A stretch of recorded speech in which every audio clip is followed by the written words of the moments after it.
श्री स्वामी समर्थ. कशा सर्वजण चांगले असाल. स्वामींच्या कृपेने सर्वांच्या जीवनात आनंद घडावा ही स्वामींच्या चरणी प्रार्थना.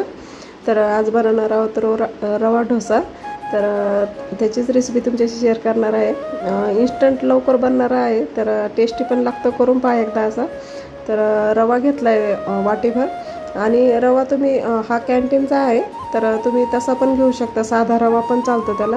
तर रवा घेतला आहे, त्यामध्ये मी कांदा, टोमॅटो, हिरवी मिरची आणि थोडासा कोबी आणि कोथिंबीर घेतली आहे.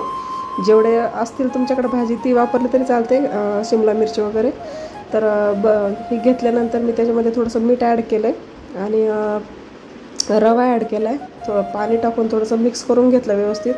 5-10 मिनटं रेस्टसाठी ठेवलं, आणि त्यानंतर मग गावरान तूप टाकलं आहे थोडंसं हे करण्यासाठी, बनवण्यासाठी, आणि ते मिश्रण त्यावरती टाकून दिले आहे तव्यावरती. तर ह्या तव्यावर पण छान बनतात, आणि ज्याच्याकडे नसेल ते नॉनस्टिकचा तवा, तर तुम्ही साध्या तव्यावरती बनवले तरी पण ते होतात, खूप छान होतात. एकदा ट्राय करून पहा. तर मी बनवले होते, तर पहा तुम्ही एकदा ट्राय करून, खूप टेस्टी लागतात. तर कसा वाटला रवा डोसा ते नक्की सांगा, शेअर करा. तर हा लिंबाचं लोणचं आहे त्याच्याबरोबर खायचा, खूप छान लागतो. तर बाय सर्वांना.